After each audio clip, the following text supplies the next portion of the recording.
on blast. This might have been the best episode of the challenge this season. This was a banger. I'm John Shidley Hill. I'm Sheldon Alexander, and I totally agree. That was a great episode of the challenge. And this is You Killed It, the podcast about the challenge, talking about spies, lies, and allies. Episode 9. It took us 9 episodes to get me like hype, and to give people behind the scenes. Like, we're recording this on Thursday morning. I woke up at like 6 a.m. I was just up mad early. Couldn't really sleep. Whatever reason I was up. I knew we were recording later on in the morning, but either way, up mad early. And I'm like screaming at my TV, like so hype because so much was going on in this episode. It was so good. It was excellent. And so the reason why we're recording it on Thursday morning is I had to work until 2 a.m. So I do not have a lot of sleep under my belt, but I am feeling wide awake because this was a good episode. It was interesting because it wasn't particularly physical. It's not like we're seeing someone get like blown up or just like exploded through. There's no hall brawl. Just the politics was so interesting. And I thought they did a very good job of illustrating how it all shook out. So let's start breaking it down. As soon as we get back in the house from Priscilla's big speech, Nelson is telling her, he's congratulating her, but also says, hey, all the girls are mad at you right now. And it made me wonder, was it necessary for Pricilla to make that speech at the end of the last episode? Do you think it was? No, definitely. Well, here's the thing, though. It's good TV. I'm going to actually say yes. And I was going to say that, okay, cool, it is good TV. But I also think she's letting it known I'm not one to mess with. Mm-hmm. You know what I mean? Like, if she just made that move and like played all meek and shy about it, then maybe there's retribution to follow. But I think the fact that she did it and then stood on it, that kind of let everyone know, okay, don't mess with me. And I think we'll get there, but there was a conversation where she had with Nani where Nani was like, no, I respect the move that you made. I would have done the exact same thing. But I think the fact that she vocalized it emphasized how confident she was in her move and that there wasn't back down. And I think that's very important. It was important. And it set off such an interesting chain of events. First of all, we have a conversation, and it becomes a key conversation that Josh, Tori, and Corey have, where Josh, typical Josh, is real paranoid, and he thinks now they have a target on their backs because he's Priscilla's partner. Tori says she threw a bone in the plan, and then realizes that what she meant to say is threw a wrench in the plan. And Corey, I thought, made a good point where I said, hey, let's not take away from what we've done here. Like, we've held the Veteran Alliance together through 8 episodes. We were just about there. Like, we were pretty dang close. There was 3 all-vet teams when this thing blew up. It was probably as close as they were going to get. And like I said, he's right. But it doesn't sit well with your guy, Josh. Does anything ever really sit well with Josh? Josh is going to take any little thing and try to blow that up into something much bigger than it needs to be. And he did that here, turning it into Corey being like, oh, see, Corey said it's game on. It's like, Corey didn't say it's game on. The Corey game said that it's game on to dinner. Like, Corey says game on to everything. But even if Corey did in that conversation say, hey, now the real game begins, like, don't they all know that already? And this is another thing that came up in the after show, right? Which is a good question that I'm going to ask you and also ask the viewers. Why is it that Corey is the one getting blamed for saying, hey, now the games have begun. The Vet Alliance is done. Why is Corey the one getting blamed for that? Shouldn't have been Fessy. Fessy is the one that actually threw in Amber just off rip like weeks ago Wasn't he the one that kind of ended the vet alliance? But that doesn't even get brought up a lot. Yeah, I don't know what to tell you. I think what happened, this is my interpretation, is that Josh, in his paranoia, blew up like what Corey said. He made it a bigger deal than it really was. And unfortunately for Corey sort of played into it. Not realizing it. But like when Corey, as we'll see later, starts to rally the troops, his troops, it looks bad. And Corey also, when we talk about the daily competition, had a lapse in judgment, but it was like a split-second decision. But here's the other part of it, right? So Nani's answer to that was Nani tried to spin it and say, like, you know, Fessy didn't really kill the vet alliance because Amber wasn't there when the vet alliance was set. So she wasn't really a part of it. She wasn't there to like make the deal with the whole crew. But to me, there's like shade within that because I don't really think that they look at Amber as an actual vet. One, we already know that they don't like her, but two, she won in her rookie season. So they don't really see her as a vet, despite the fact that she came in and she's obviously not a rookie. So to me, the whole thing is it's messy all around. And it is Josh and Fessy's fault. They are the ones that ended the vet alliance because they pretty much ended their own alliance before making up probably in a last ditch effort to hope that neither of them was getting sent home for the fight that occurred. But to blame this on Corey, and we'll get into this when we get to the actual elimination. I mean, I just think it's dumb. Like you kind of already know where everyone stands. And as Corey's the one that breaks everything down in terms of who's aligned with who within the house, isn't that kind of obvious? Like if Corey's able to sit there and say, hey, my crew, you know, if he's saying that his crew is him, Nelson, and Jeremiah, and then Devin's crew is Devin, CT, and Ed, and Kyle. Logan's kind of in the middle, and then there's a Big Brother crew. Plus Emmanuel. Yeah, but like if Corey's able to sit there and see that, like, and Pricilla supposedly ended all this, like Josh is just being Josh to me. I agree. And also those three groups that Corey outlined in his conversation with Nelson, I wasn't shocked. There's a couple of wrinkles, but like we already knew Devin, Kyle, and CT ran together. Obviously, we already knew about the Big Brother Alliance.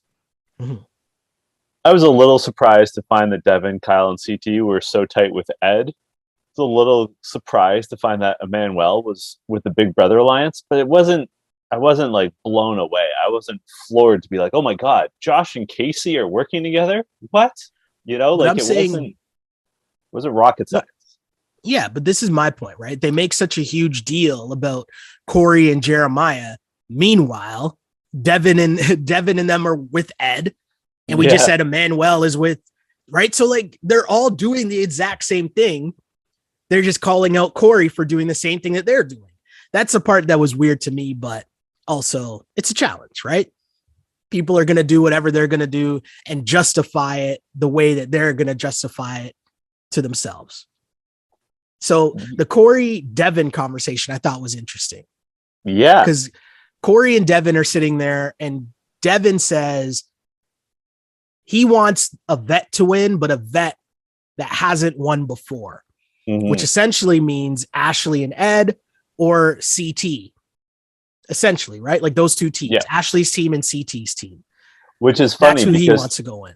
Further to your point about them not seeing Amber B as a vet, he doesn't even mention her, and she won last season. Exactly. Right? So that conversation to me is interesting because I get that's why you enjoy Devin so much on the show. Because this is Devin politicking. He plays the middle in this episode so very well. So and beautifully. This is just the start of it, right? Telling Corey should be fine. And that's just what he's telling him. And then when it comes back around later in the episode, well, We know how that all plays out. I have a question for you though. Okay.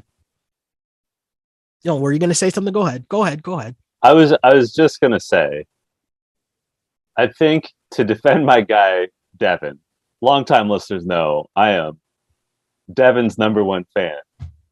He gets new information about Corey that sort of changes what he Yeah. says. We'll get there. New things We'll get come to there. light. It's not quite a backstab. He just changes his mind.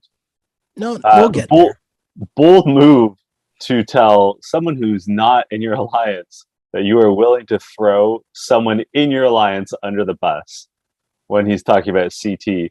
But he's also totally right. He does not want to see CT in a final, nor does he want to see Ashley in a final. They're, as much as I love Devin, they're both substantially better at this game and better at finals than him and arguably anyone else in this house. Real talk, Sheldon, who is better in a final than CT or Ashley? No, for sure. It's totally true. And so in the house, there's no one. Yeah, I mean, on the women's side, it's interesting because you could, there's a world where maybe Tori, there's a world where maybe Casey. Do you know what I mean? Like, there's a world where that could happen, I guess.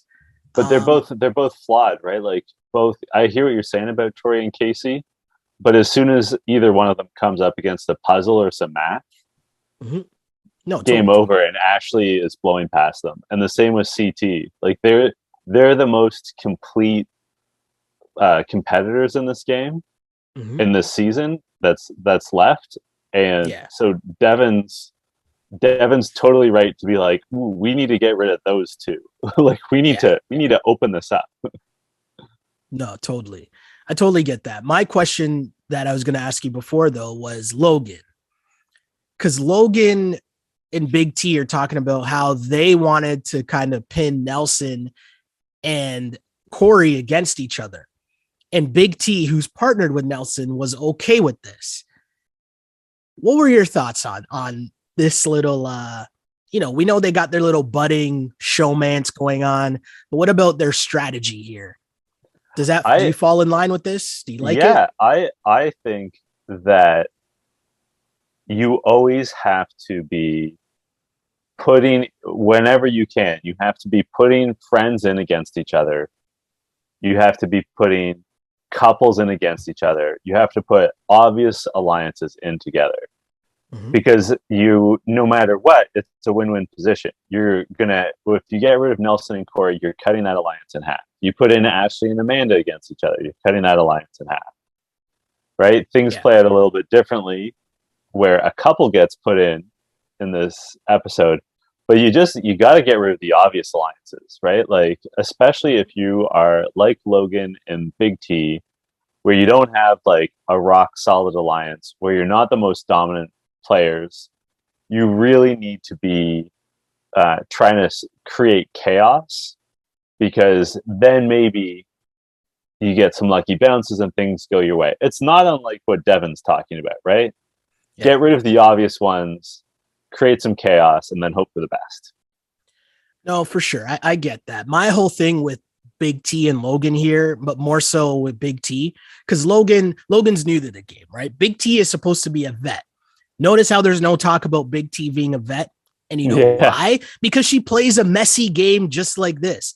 Nelson is your partner. Why are you talking about trying to put in your partner and his friend?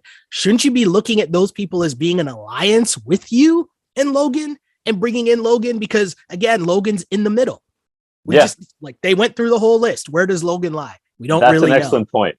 Nobody knows where Logan lies. So instead of Big T saying, hey, let's join with Nelson and Corey and their group, because Big T is also cool with Pricilla, and Bettina. Yeah. And it's not like she gets mad because she's left out of the vet alliance, which this is why she gets left out of the vet alliance, because you don't know which way she's really moving, because she's trying to be nice to everyone except for her own partner. That's terrible gameplay, if you ask me. That's just I get what Logan's saying, but again, Logan's brand new to the game. He doesn't know what's going on. Big T like we said they don't call Amber a vet, and Amber's been on what, 2 seasons? Yeah. Big T's only been on 3. But still, like, you've had more go rounds. You should be looked at as a vet, and yet they still don't take you in as a vet because you're playing. Not only are people worried about if you're a good competitor, but now your politic game of just being super nice and being innocent as if you don't know what's going on, you can't use that anymore. So you actually have to play the game. And this is playing the game poorly, talking to your showmance about getting your partner out of the game. Because if we're being honest, the other part is, if this was normal circumstances with normal Nelson, I could understand this. But Nelson's been, like, I know Nelson had the showmance thing with Ashley and what's her name? Berna. But for the most part, Nelson's been a pretty good partner. He's been a pretty good, like, he's had a pretty good season so far. Do you know what I mean? Yeah. Like, and I'm grading this on a curve in comparison to old Nelson seasons of the challenge, right? He hasn't Nellied it up yet. That's what I'm saying. So, like, Big T is just doing too much. Like, why are you trying to highlight your partner when that could be one of the only ties you have to something positive or some form of numbers in this game? I will say, I feel like a lot of people are doing too much, and bear with me here. Because, like, I feel Corey's doing a little too much this episode. Josh is doing a little too much this episode. Nani, Logan. There's a lot of people really doing a lot here. Because the game's just starting. The game's just starting. The vet war is on. But also, I think it works because although lots of people are doing too much, they're all equally doing too much. You know what I mean? Yeah. So, like, the levels remaining the same, even as, like, scene by scene, I'm like, ooh, you should probably just keep your mouth shut. Like, might want to just take a chill. What was not chill was Bombshell Battle, the daily elimination. Yeah. It's pretty straightforward. There's a mud pit. Each team, each partnership, I should say, has 4, I'm doing air quotes, bombs, which are in fact just colored soccer balls. And they have to take turns getting the balls out of the pit. Once you have all 4 of your soccer balls, then you have to go get the silver soccer ball. In the first round, there's only 5 silver soccer balls for each partnership. For the second round, there is 3, and then finally, the final round, obviously, there's just 1 silver soccer ball. So it's sort of in the first section when you're just trying to get your soccer balls, it's just a race, right? Like, you're just trying to haul ass. But when it's down to the silver balls, you're gonna fight, and it's always all guys. Well, this just kind of shows the way of the world, that the women are smarter, and if we just followed their lead, we'd probably be in a much better place worldwide. Follow me for a second here. Okay. The women, there weren't much fighting going on between them because they realized who they could work together with. Right? And so they were just helping whatever team they decided to get ahead more. Right? Whether it was finding the balls and throwing them all to one side or throwing them closer to one side to the next. Like, they just figured out, why waste all this time fighting if I'm Casey and I'm Nani? Why waste time fighting other girls when we can literally just work together and make sure that if instead of me focusing on my balls and your balls, that just sounded weird. No, please focus on my balls. Please, Sheldon, focus on my balls. The point I was trying to make is that it's a Thursday morning. Yes. Okay, I'm good now. The point I was trying to make, though, is instead of focusing on just me trying to get ahead, if we both just focused on the same colors, right? One color, we pick one color and go after that, we expedite the whole process and guarantee that one of our teams is going to win, the team that we decide from the beginning. And I think that was the biggest difference. But, you know, the way that it actually went down, Ed was the first one to kind of realize, instead of going in and getting one ball, coming back up.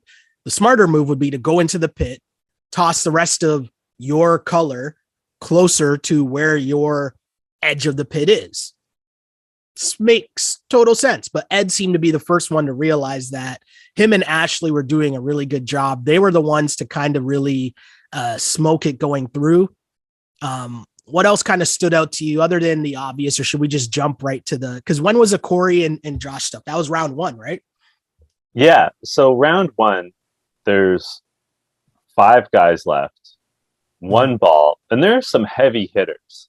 Yeah. CT, Ed, Josh, Kyle, Corey. Oh, Jeremiah was down there too. That's a key one. So they're all fighting for it. Kyle absolutely clobbers Josh. Josh did not, for a big guy, did not look impressive at all in this, in this physicality. Our longtime listeners will know where I'm always going with this. And there's people who want the smoke and others who don't want the smoke. And Josh falls under the category of he does not want that smoke, which really leads to the biggest issue of this episode, right? Because as the skirmish starts, I think Ed got it first and then CT took him out. And then Corey and Josh start going at it, trying to wrestle for the ball. And as Corey wrestles for the ball, he wrestles it away. He tries to pass it to Jeremiah. And everyone kind of gets all up in arms about that, right? That appears to be like, oh no, Corey's working with Jeremiah. He's working with the rookies. Leaving out the fact that Kyle also tried to pass the ball to Ed and let Ed go. Well, but nobody mentioned that. Hold on though, because my guy Kyle, he explains it well in confessional, and at first, like later, Josh is salty because he specifically says Corey and Kyle turned on me. But Kyle has a very plausible explanation. Kyle is partnered with Amanda. He passes the ball to Ed, knowing that Ashley would never put in Amanda. So Kyle's logic was, if Amanda's safe, I'm safe. So I don't mind helping Ed and Ashley because Amanda was helping Ashley. So yes, he was passing to a rookie, but he is thinking from a vet's perspective. So you're right. People should have been my counter to that, though, is who is Jeremiah's partner? Who was Jeremiah's partner?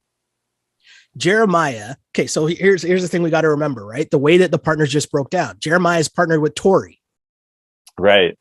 And as Corey says in the nominations, he's like, well, I thought I was doing Tori a solid because me and Tori are cool. But nobody bought that explanation, right? No. So this is what I'm saying. Josh blew this all up.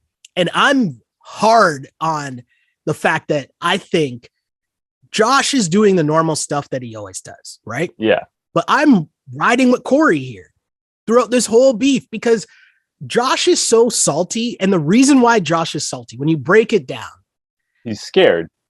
He wanted everyone to just let him win. Yeah. Right. He was like, oh, everybody's coming at me. And Corey's like, it's a game. Like, we're down there fighting for the ball. I'm supposed to just let you win. I'm worried about going home. You're worried about going home. Kyle, like all of them down there are worried about going home. Right. Because as we mentioned, the Vet Alliance is pretty much done. Everything's on the table now. And I think Josh was really just mad because he's thinking, oh, well, why didn't you guys just let me win? It's like, nah, that's not how this works. So I'm with Corey in the fact that he can hear Josh doing his confessional. Like, could they always film confessionals right beside as soon as you're done the challenge? And Corey can hear Josh continuously saying his name. And Corey comes over and you can see the initial shot because they had it on a little like GoPro cam where Corey first comes over before like the actual camera is able to film him. And Corey's just like, yo, stop saying my name. Why do you keep saying my name? Like, why do you keep saying my name? Stop saying my name. And I thought that was really interesting. And what did you think of that whole skirmish there? I think they're both heated in the moment, which contributed to it. But I agree with Corey that, Okay. like, hey, I thought you were going to say why? Josh there for a second. No. Well, so I agree with everything you said. Josh is also, this is typical of him, where he always thinks that things should be handed to him. That is a big thing with Josh. Yeah. And this is a classic example. You guys are my friends. You should let me win. Well, and one of the things that bugs me about Josh is he always hides behind the, oh, you guys are my friends thing. But he tries super hard to be friends with everybody. Exactly. So yeah, you can't then just expect the house to like part like the Red Sea and just let you do whatever. totally Right? agree. Totally agree. It is interesting that you pointed out, because it hadn't occurred to me that like how unfairly, like, you're persuading me to how unfairly Corey is being treated here. Yeah. But I also think he doesn't help himself. Like, I don't think he's at the fair. point where he's reading the room. Which brings me to my next point. What do we all think about the fact that the voice of calm is Nelson? Like, Nelson is saying, Corey, you gotta chill out. You're putting a target on your back. Like, you're doing too much right now. You gotta relax. I had to like stop myself for a second and be like, wait a second. Is this Nelson making a lot of sense right now? What's going on here? Like, it's a role reversal for Corey and Nelson in this situation, no? Oh yeah. It's usually not this way. And I think it's because it's sinking in. I do think that part of Corey's strong reaction at the mud pit is that he knows he fucked up. Like, he knows that the optics were bad, whatever his motivation.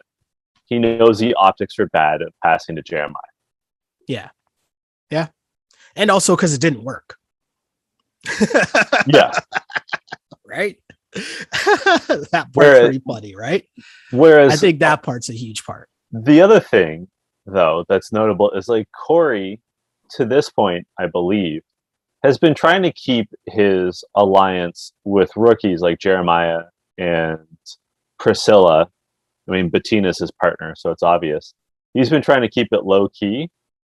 Mm-hmm. We already know that Corey and Nelson view Ed as being allied with Kyle and like Devin's crew. Yeah. So it's also less risky, right? Like, yeah, Ed's a rookie, but like Kyle wasn't exactly like blowing people's minds with such like an obvious show of partnership. And again, Kyle was clearly prepared to answer questions and be like, Amanda's my partner. She and Ashley are ride or dies. Helping Ashley helps my partner, which helps me. Right? He also, Kyle has, when he helps out Ashley and Amanda, they're going to do all your arguing for you. Right? So like, if someone comes at Kyle, he's like, I was just backing up my partner. And then suddenly you have Ashley and Amanda at you. Right? So like, he doesn't even have to worry about arguments. Yeah. No, totally. The second round, though, did get a little spicy for the women as well. Because in the second round, Amber is well on her way to getting the silver ball until Casey's excited. This is her chance to put her hands on Amber, as she says. And I thought it was very funny strategy by Amber, in which all she just did was sit back on top of Casey so that she couldn't go anywhere. I thought that was a pretty funny counter to make by Amber there. I thought that was really funny. And Big T ends up being the beneficiary, right? Yeah. And Big T shocked the world by advancing to the final. I actually think Big T is a decent competitor, just like in general. She's not horrible. What I like about her is she's bold. She's got a pretty good head on her shoulders. She's actually a very good swimmer, as we learned last season. She was actually on the swim team in high school.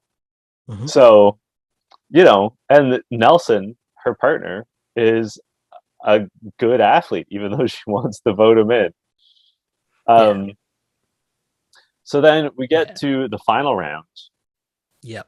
And Logan is pulling a big brother by trying to make deals mid-competition. Yeah. He offers a deal to Ed to let him go, and then he tells Ed play defense. Ed clearly doesn't know what he's talking about, so then Logan has to try to make a deal with Nelson. What did you think of that? I thought it was a smart move by Logan. And I thought it was a smart move by Nelson. And some other insight too. Like Corey did say on the after show that he thought he was proud of Nelson for making that deal, right? Because Nelson was taking care of himself and, wasn't overthinking it in terms of, oh, what does this mean for Corey if I do this, blah, blah. Like he just took care of himself in the moment and made the deal with Logan. And I thought that was a really smart move. But also when you break it down, Nelson making a deal with Logan, who is in a showmance with Big T, Nelson's partner, is a good olive branch, going back to my prior point of Big T doing too much. Like, if I would have told you beforehand that we would look at the situation of a Nelson and Big T partnership and think that Nelson is actually making the better game moves within this partnership than Big T, we'd all be stunned, right? That's right. That's fair. These words coming out of my mouth are shocking me just as much as they're shocking the listener right now, who's like, wait, you guys have spent or I can't say you guys, I don't want to put it on you, but I spent a lot of time saying Nelson's been doing a good job this season. And it's surprising to me too, people. It's a weird place that we're in. I don't know about you, Sheldon, but as I watch the show, every season, every episode, I have moments where I'm like, do I not like this person? Okay. And when Logan and Nani won, I don't like Nani. Wow. Like, why? I don't hate her, Explain. but I was disappointed. I feel like she is overrated as a competitor. Like, I know she's a vet, but like she does not strike me as a good competitor. I was genuinely surprised that she won and a little disappointed. Like, I just don't think she's good at the challenge. I don't think she's good at the politics. I don't think she's good at the competitions. I was going to say something mean. I'm going to pass over that. Instead, I'm just going to say what she's good at on this show is partying. And like, I respect her for that. Partying is important. And it's an important part of the show. Yes. But I'm just like, I don't know about you, but like if Nani gets eliminated next week, I'm not going to be upset. There's a lot of other people I like on the show, a lot more. I can, off the top of my head, think of 5 people I like more than I like Nani. At least. You're right. Nani's strength within this show has very little to do with the actual competition, right? A lot of times she becomes a very good number to have on your side because she often ends up being well liked on every season that she's on. So she comes with numbers, which is always a key thing. But I'll say this much, right? Just as much as the whole challenge enterprise at this moment, I feel like has been moving away from like the partying and hookup side of things, right? I'll say Nani has kind of done the same. And I would say as much as CT's kind of like fallen in the background and let other people get in the drama, make all the moves, and you don't really pick a side until you have to, Nani's basically done the same thing. And it's done a great job for CT in terms of getting him further along in the game with a huge target on his back, right? And that's why CT has to do it. Well, Nani has to do it to overcompensate for the fact that she might not be that good at the actual challenges. So I'm actually going to give her credit for this season of just laying low, not being too much up in the drama. Her and Casey seem to be in a happy place, so she's just kind of chilling. There's no like crazy drunken Nani outbreaks, wrong term, outbursts. And I think that is good for her game. And maybe that does help her get to a final. Then if you get to the final, well, anything's possible, right? So I'm not too mad at Nani here. I think, and maybe she won me over too with her conversation with Pricilla later on, but I don't know. I'm not mad at Nani. I'm not. And normally I think maybe when she is doing too much and then complaining that she never makes it to the final, right? maybe that is what I found a little more annoying in seasons past. But now she's kind of, sitting back and being a lot more calculated with what she does, what she says, her alliances, so on and so forth. Yeah, that's fair. I'm out on Nani. I hear what you're saying. Hey, we don't have to agree. No, we don't. Speaking of, Ashley, Amanda, and Josh are having a conversation. Yeah. Ashley is very upset with how things are playing out for her. She feels like she has a target on her back. She says Corey and Tori are after her. She's having what I would call a quiet meltdown. And in confessional, Amanda's like, you got to chill out. Like, you're my best friend and I love you, but like, you need to relax. And also, don't take advice from Josh. Also true. And Ashley, Josh, I agree with Ashley, though, trying to tell Josh to chill. Yeah. Right? Because as you just said, is Josh the person that you want representing you? Right? Speaking on your behalf. Mm-hmm. So I kind of get that. No, you don't. And also, Ashley, it's interesting. Like, I understand why Ashley's upset in this scene because she's frustrated. Mm-hmm. Because every time Ashley plays this game now, it's the same experience for her that everyone guns for her because she's a 2-time champion and has come close other times. Like, people know she's the most dangerous person in the house. Because probably because she's more active than CT is, because CT is just like a sleeping grizzly bear. Like, if you don't bother him, he doesn't bother you. So I understand Ashley's frustration, but also she has to have the confidence to know that she has done this before. And although the odds are stacked against her, she's in a better position than usual because she does have Amanda. Like, remember, like, there's a couple seasons where Ashley basically went into the house with no alliance and had to make friends and hang on. Mm-hmm. So, I understand why she's upset in the moment. Throwing in your lot with Josh is not the move. And I think she knows that. She's just in her feelings in this moment. Yeah, totally. What were your feelings on this party time? No club, but just looked like a nice old house party. I liked it. I liked that there was a lot of athleisure wear happening, and I respect that as someone who, we're both wearing hoodies right now. But it seemed this is perhaps a weird thing to say. This seemed like a better party than other parties that they've had. And I think it's because it was more casual. Like, it was more like a ski chalet party, or like you said, a house party. It was more like, hey, what are we doing tonight? I don't know. Let's just turn on some music and dance. It was, rather than when they're okay, we're all going to get dressed up now. And we all have to walk over to this other part of the compound for 8 p.m. or whatever. Yeah. This was just hey, I'm drinking. Oh, that's crazy. I'm drinking too. Let's see where the night takes us.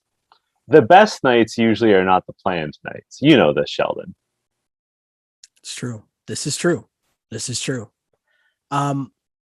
We already talked about Nani and Priscilla's conversation. It was probably the only real part. Ed telling Amber that he kind of wants to go down, but he's trying to get Casey as a partner. That's kind of his thing. But the big part here was Nani and Logan both discussing that they want to put Amber and Jeremiah in. And I thought they meant put them in against each other. Yeah. But as we come to find out, not really. Put them in as a squad. So Corey was trying to make moves. He was trying to get Ashley to be the house vote. He's trying to get Big T and Pricilla to go and kind of campaign for him. We don't really see how that plays out, but we do see another conversation that involved CT and Devin, and some other people were there too. Tori was there, I'm pretty sure. Mm-hmm. And Ashley interrupts, but the main point of the conversation at first was kind of feeling out CT to be like, well, who are you going to vote for? And CT is very open about not wanting to trust Corey or like work with Corey because Corey is working with the rookies and wants to take a big swing. And this is a big deal because a big swing normally means CT. So that's pretty apparent as to why CT wouldn't want that. The problem is Devin is clearly just feeling some things out here, right? Yep. Because Devin, we already know, would be on board if CT was going down. So he kind of wants Corey to stay in the house and maybe have Corey be the front man in taking out his buddy CT. But how does things change when Ashley comes into this conversation? I was going to say, Ashley basically saves Devin from disaster here because that conversation between Devin and CT was about a minute away from CT realizing what was going on. Like, CT's not dumb. And CT would eventually be like, wait, you want to keep Corey in the house? Then who do you want to go into eliminate? Like, you know what I mean? So Ashley's arrival, and I don't think it was planned, I think it was pure coincidence. Ashley's arrival really saved Devin from blowing it with his own alliance. Yeah. And then Ashley comes over with some new information based off of what Josh told her about Corey making moves to bring down the veteran alliance, to throw in so that he has this group of 5 people. And I'll actually say, again, not surprising anyway, I like what Devin said, where he didn't just take Ashley at her word. He said, I need to see it in deliberations. Yeah. Like, I need more proof than just your word. Yeah.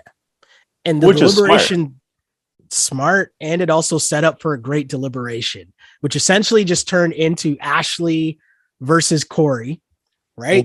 And first off, I guess it starts with Logan, who says, now he made a deal. I'm not going to try to do an impression of his voice, but he says he made a deal with Mr. Ed and Mr. Nelson, and he wants to keep that promise. Because if you don't, you're a piece of shit, which I thought was a very great line and very truthful and honest, right? And keeping everything above board and on the table. So when you switch over now and it goes to Corey chimes in and he says, you know what? I want to know if you agree with this first off, John. So Corey says the entire time he's been on this show, he's never snaked anyone. He's never backstabbed anyone. He's never done anything questionable. Unlike Ashley, who wears her backstabbing of Hunter as a badge of honor. Close quote. I disagree with this. I actually have this in my notes. Okay. I think Ashley's reputation of being a backstabber for stealing, quote unquote, stealing Hunter's money, I think it's really unfair. Because backstabbing, by its definition, means that you betrayed someone, that you put up a front, you lied to them. Ashley was straight up all along about her hatred. It wasn't like Johnny Bananas and Sarah. Every single step of the way, Ashley said to Hunter, I hate you. And you and I had, friend of the show, Marie Rhoda on, who said, none of us were surprised because as we ran the final, Ashley was telling anyone that would listen that she was going to take all the money. So I don't think it's fair to say that Ashley's a backstabber. She was on a season where she had to be partnered with her super toxic, borderline abusive ex. And she made it clear that if she was going to get the shot to screw him out of his money, she would. And she said it repeatedly to his face. So there was no backstabbing, right? It was just straight up, I don't like you. So I don't think it's fair at all. I also don't think it's fair for Corey to say, oh, she has snake earrings. And she's like, it's a joke. Like, yeah, fair enough. It is a joke. Like, think how, like, all the guys dress often, right? Like, Fessy and Josh sharing clothes. Like, they're bored in the house. So they have little things to amuse themselves. You can't argue that Ashley is dishonest or has broken anyone's trust because she's wearing earrings. Like, that's not enough. Come on. Yeah, I think honestly, at the end of the day, this was just two people who, for the most part, probably like each other. Like they're Yeah, cool they're with each other. friends. They're just both trying to save themselves in the moment. And we're going to say whatever they thought might be able to save them. And Devin interjected and was kind of trying to pin Corey down about, did he advise Pricilla to kind of end the whole rookie teams thing? And Pricilla says, no, she did it on her own. She told Nelson this is what she was thinking. And I mean, Devin says he didn't really believe that, right? He thought that Corey and Nelson were probably behind it, but I don't even know why that would be the case. Do you know what I mean? Like, what do Corey and Nelson have to gain by not having the rookie teams? Like, even if you think that their only numbers come from there, all that means is that it's getting to them sooner, because the target would shift from the rookies to Corey and Nelson. Yeah. So yeah. I don't know. It seems like it would be. This conspiracy theory doesn't really hold water with me.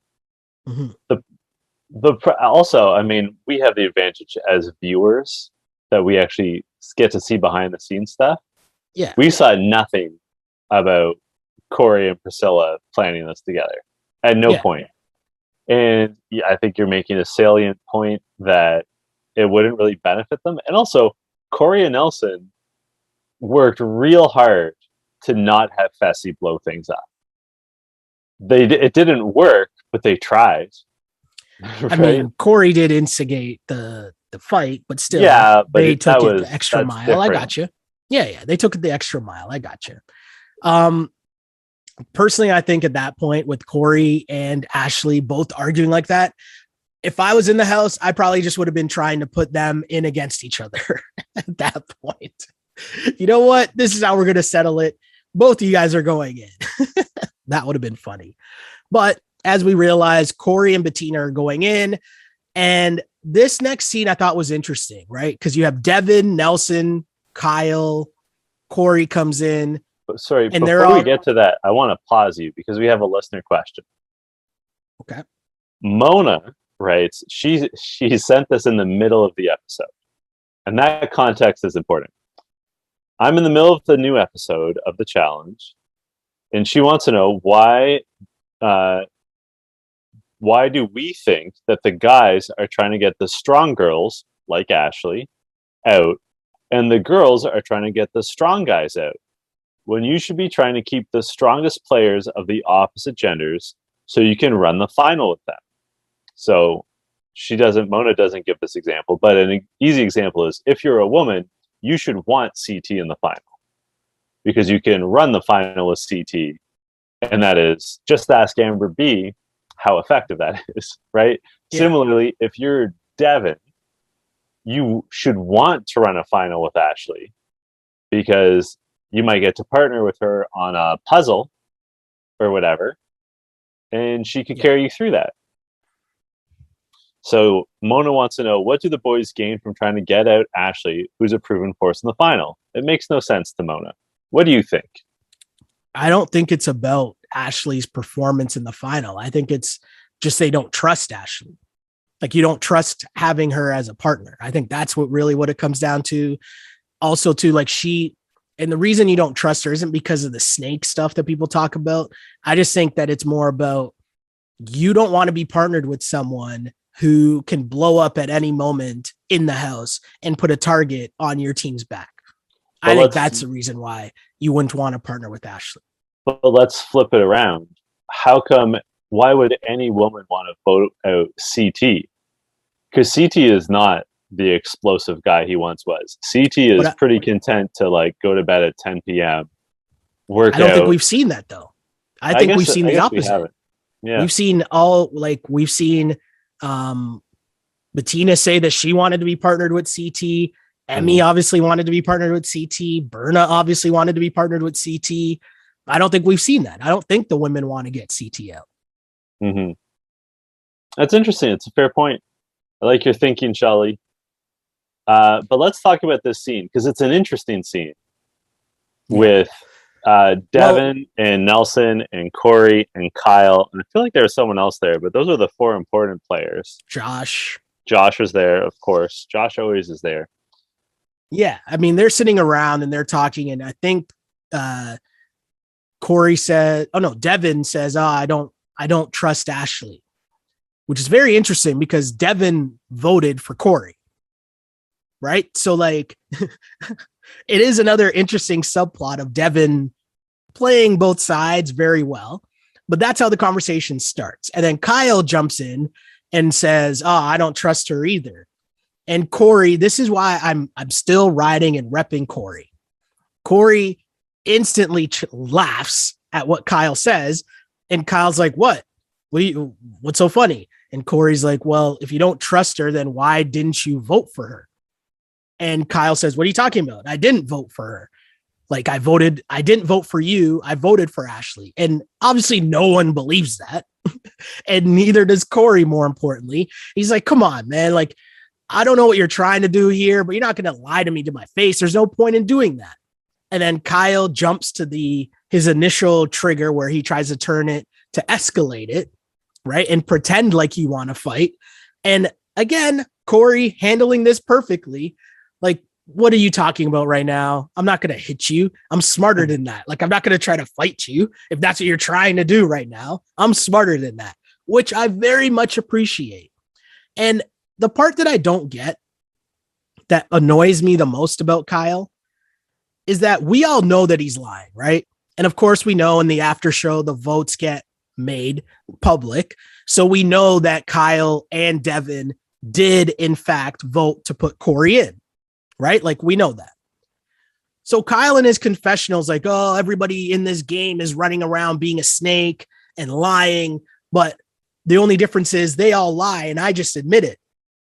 It's like, no, you don't. You just lied. We just watched you lie. And then now you're lying again in a confessional. Like what's happening here? And that's where Kyle annoys me. Because he's always just like, he's telling so many lies and he's just in the spin zone all the time, right? He's always just like, yeah. Kyle would be someone I would never be able to work with or trust. And that's why I totally agree with Corey. Totally agree with Corey here. But what did you think of that whole scene and how it broke down? In fact, now that you know that Devin was also lying when he's like, oh, I don't really trust Ashley. Well, the thing is that there's no way Corey would ever see, well, he'll see it now. But in fairness to Devin was in the midst of persuading CT and Tori and Kyle to vote a different way when Ashley rocked up, interrupted the conversation, and just like basically supported CT's arguments without knowing that she was going to be. So Devin is telling the truth when he says that he doesn't trust Ashley because Ashley kind of fucked his game plan and he's adapting. But then again, also Devin never said, Corey, I did not vote for you because, right? Like you said this earlier in this episode of You Killed It. Devin is playing both sides and he is so far he's getting away with it. And I'm Team Devin. You know this. He's doing a good job so far, but I think it is going to catch up with him. Wait, you like Devin? I didn't know that. Yeah, I didn't realize you were a fan of Devin. I had no idea. None. But I'm stunned to find out that you would admit that on this pod. But when he was sitting there and shook his head, I don't like Ashley at all. I laughed because it was so. Even the way he like shook his head as he did it is such. Yeah. That's how you say it when you're lying because you have to like be so animated that it covers up any tics you might have. Yeah. No, for sure. For sure. So let's jump ahead here to this elimination. Okay. I thought this elimination was incredible because it had everything that makes the challenge competitions so good, because you always think, so first off, we'll get through the formalities, right? We know that Jeremiah was going in and ends up we knew that Corey was going in, and then the votes by Logan and Nani put in Jeremiah and Amber going in as a couple into the elimination. And I will say Amber took it pretty well, which I was kind of surprised about. So maybe they told her ahead of time, so she knew. Yeah. So she was prepared to go in. Maybe the blow was lessened because she was going in with Jeremiah, so she was okay with that. I don't know. But either way, Amber took that pretty well. So again, it's Corey and Bettina against Jeremiah and Amber.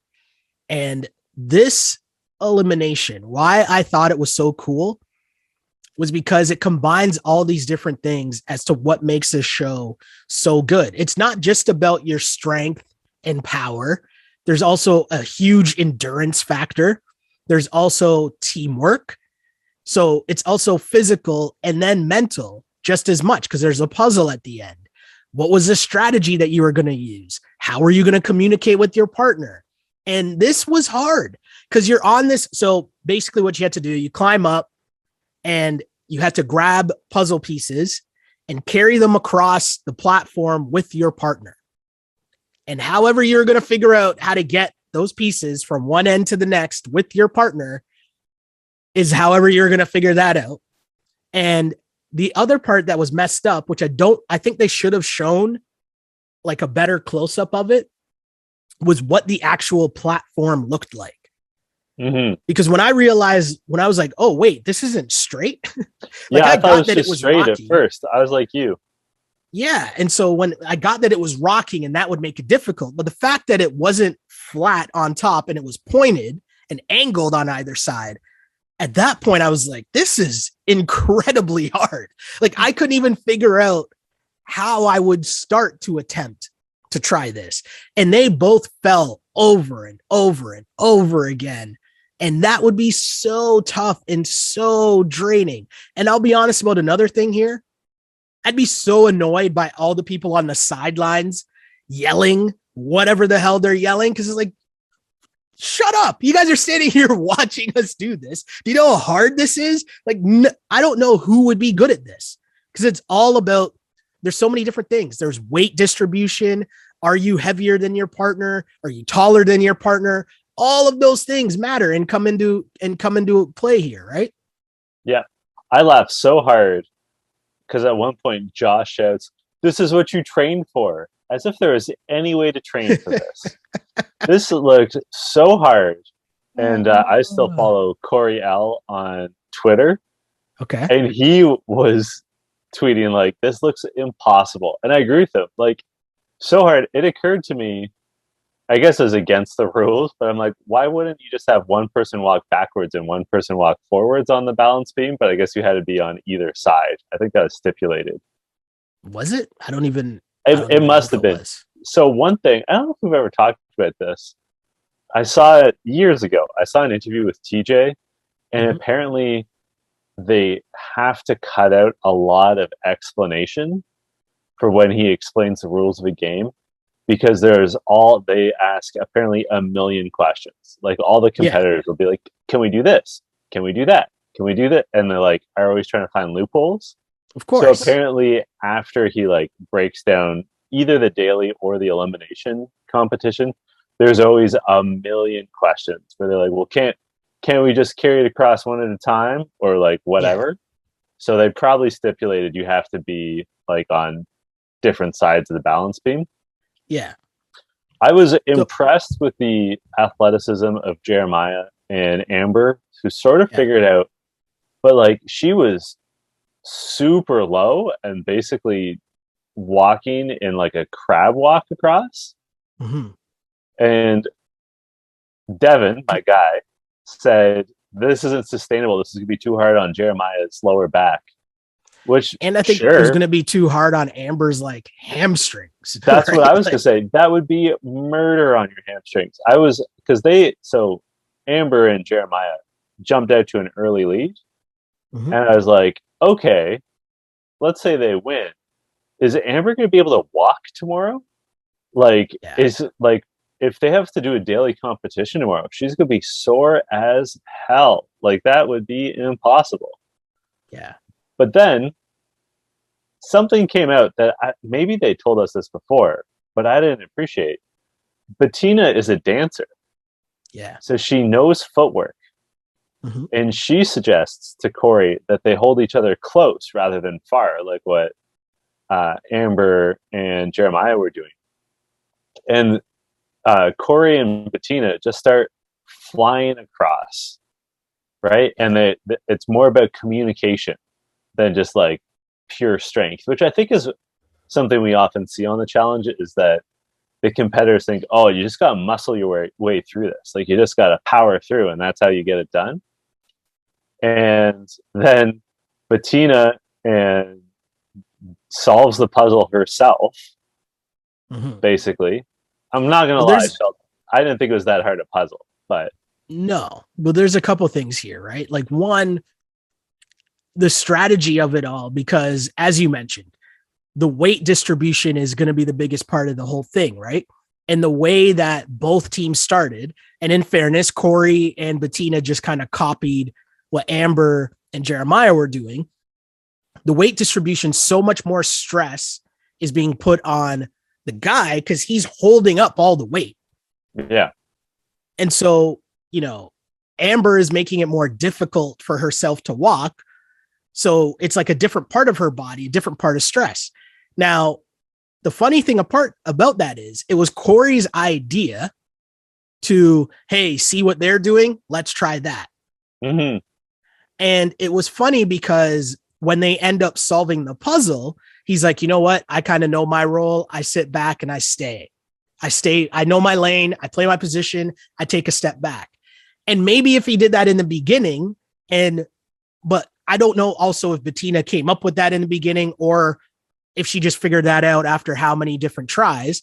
But either way, maybe he would have been better to let her take the lead from the get-go in terms of whatever she thought might have been the best way.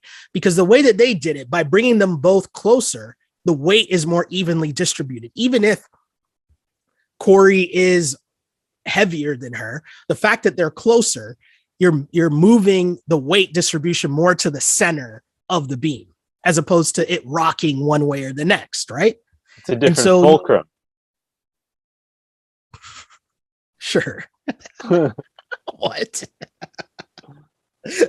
I'm not gonna lie, I'm not even sure if I used that right, but I'm going to look up define fulcrum. Sure. And I'll keep talking. Sure. I nailed it. Fulcrum, the point on which a lever rests or is supported and on which it pivots. Different fulcrum, baby. See, this is why this podcast works. It does exactly why it works. I have no idea what you're talking about, but cool. And there'll be people listening that'll represent me, and there'll be people listening that'll represent you. And that's why this works. You hit a little bit of everybody, Fulcrum gang, stand up. Please, if you are a viewer that reps the what gang, sorry? The fulcrum. Sure. Whatever John just said, if you rep that gang, please message us and let us know. Oh, man. But my point here, though, is that Bettina, she suggested, hey, let's try it this way. And it ends up working. And they just get a rhythm. And once you got the rhythm, and they communicated, which is funny you mentioned that word, because it's the exact same thing Corey said on the after show. He said, once we finally started communicating, something which we weren't really doing for the most part during their whole time as partners, they figured it out and it worked. Now, I give Corey a lot of credit for knowing that puzzles are not his strength, and he kind of let Bettina do her thing. And at least at that point, it becomes a lot more straightforward, right? Because the other part to emphasize, and I don't know how it really took place, and as we found out after we discussed last week's episode, that, obviously there's some editing that goes on. The way that they made this one seem, I was already feeling bad for Corey, and I thought they were going to lose. Like, they were getting crushed. It wasn't even close. And mind you, Corey did say on the after show, he was like, this was the hardest elimination he's ever done by far. And he said he thought they were done.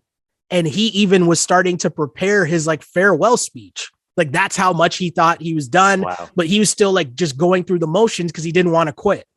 He's like, I'm never going to quit. You're not going to see me quit or give up or whatever. So we're going to keep going. And he's like, that's why I give Bettina so much credit, because she kept going. And a lot of rookies, heck, a lot of vets might have just quit because that was so hard of a challenge. Even just at certain points, they both referenced having to climb up on the ladder after a while. That started to hurt. And that made things more difficult as well. So, the fact that they were so far behind and came back, once it started to get close, that Jeremiah and Amber both got rattled.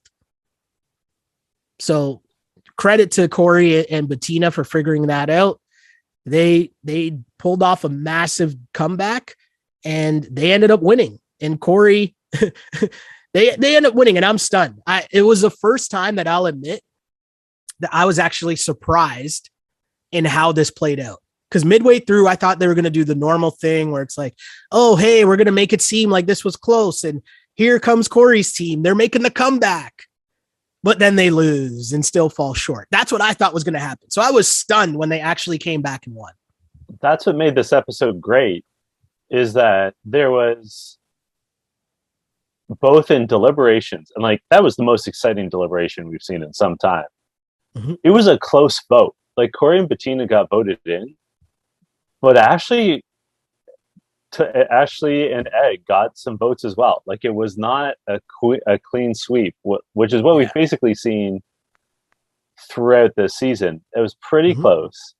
And then, the elimination was really close. I have my line of the episode, shocking no one, is from Devin. Says, Corey somehow managed to win a puzzle elimination without touching a puzzle piece, which had me laughing. We have another question. Holly McNeil asks, they make a big deal about having a rookie team, about having rookie teams left, but why? If they can nominate individual people, it shouldn't really matter for elimination purposes. I answered this question on Twitter. I said it's for the rookie stuff is for who the house votes in, which must be a pairing. So rookie teams get voted in. And then the agency picks two rookies to go in against them. But then Hollywood, the unreal Foggy, says, why didn't the rookie that was in the agency put up a fight to put in a vet? Split the decision and see what happens. And I bring this up because it's a good question from the perspective of Logan in this episode. Why was Logan so cool with putting in Jeremiah? And like, I know Amber is sort of in a gray zone as to whether she's a rookie or not. Mm-hmm. But like, maybe we're missing it. But why do you think we haven't seen a single rookie be like, no, I'm going to vote my own way? Like, I have my own agenda. The rookies in the agency specifically. Yeah, they clearly don't feel comfortable enough to make that big of a stand. Right. And you could definitely see Nani would advise him like, that might be doing a little too much here. We have one other twist this episode. Corey and Bettina, they've already talked about who they're going to pick. Corey's going to go with Casey. Bettina's going to go with CT. And then TJ tells them to rejoin the group. Mm-hmm. And everyone sort of freezes. And Corey and Bettina are like, say what? And he's like, go ahead, rejoin the group. And they stay there. And she's like, no, like, go up the steps, rejoin the group. And they very slowly, reluctantly inch their way up. Tori doesn't have a partner anymore. She is without her partner. Devin is without his partner. What do you think is going to happen? I think it's pretty obvious what's going to happen, but I'm curious to know what your thoughts are.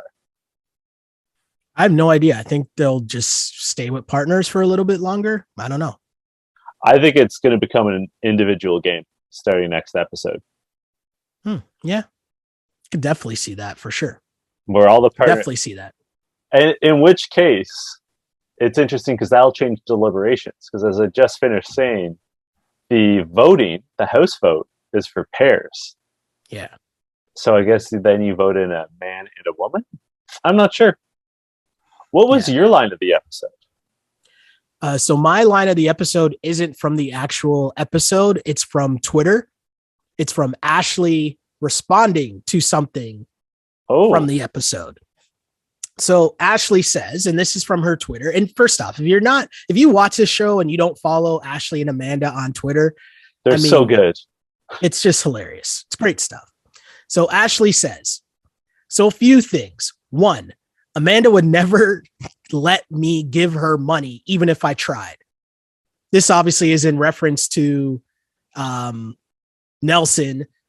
Nelson's claim that Amanda and Ashley are such great friends, and Ashley won the $1 million and tried to give her a $500 gift card, right?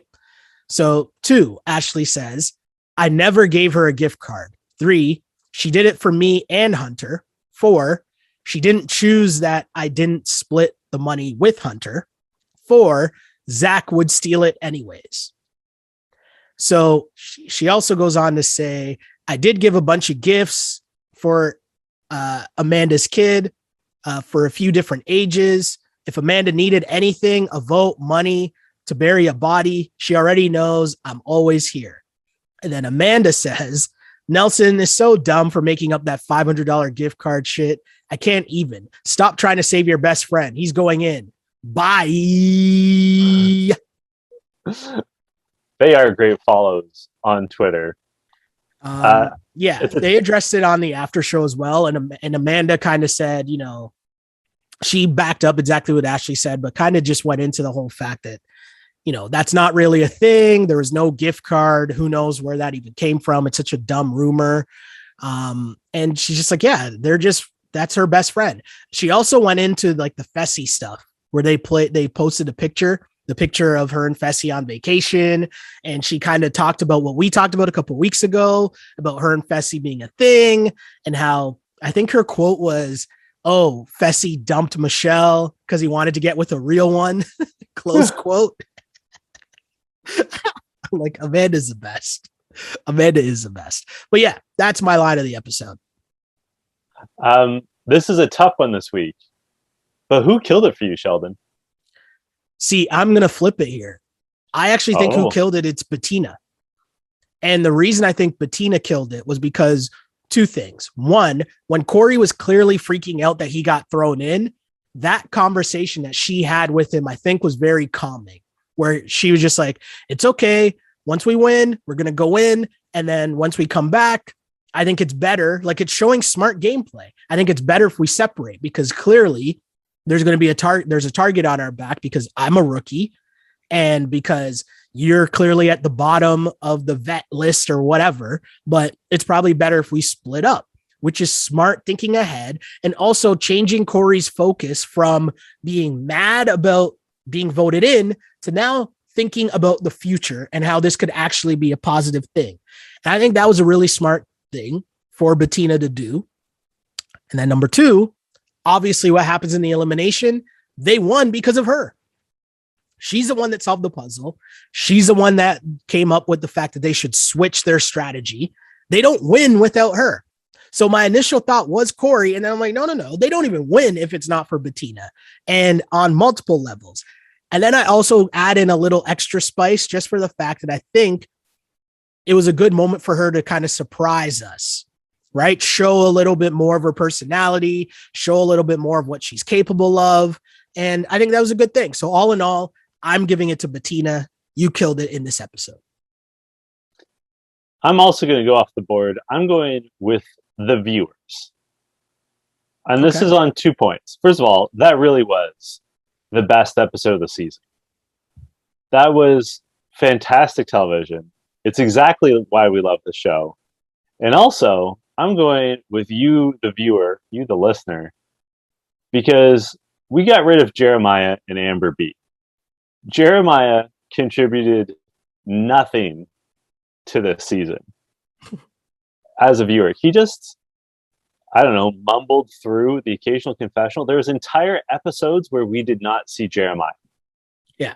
He was just wasting air. And I'm going to be honest, pretty over Amber. Early on, people were saying, oh, people are hating on her because she's a champion. And I was like, maybe. And then she just kept pushing that narrative. Oh, and like throughout my notes on this episode, I have notes saying like, Amber, give it a rest. Like, again, we have literally seen throughout this episode Devin and Corey saying, we want to get rid of someone who's won before. And yet they never mentioned Amber. Yeah. But she believed everyone was out to get her. And I was so tired of like, we saw it in the club scene. She's talking club, the party scene. She was talking with Ed and she's like, no one's talking to me now because I'm the champion. Nah, they're not talking to you because all you do is make out with Jeremiah, who is like a blank canvas, and talk about how you're the champion. Like, they're just sick of you. You're not a good conversationalist, Amber. So I am glad to see those two go. So I believe, as I said, the viewers, the fans of the challenge are the winners, because I feel like this show just got a lot better, and I'm really curious to see what happens next week. Me too. Where can the good people find you on social media? Only the good people. You can find me on Twitter at Shell Alexander, on Instagram at Sheldon Alexander. And of course, you can find the pod wherever you get your podcasts, as well as YouTube. Like and subscribe to the podcast there. See our handsome faces if you want. You got some time. Put us on in the background while you do some work around the house, you know? That's how you like and subscribe to the pod. That's actually how I listen to my podcast, is I usually listen to them while I'm doing errands or chores. So maybe you might be like me. You can find me on Twitter and Instagram at JChidleyHill. And until next week, this was You Killed It. You killed it.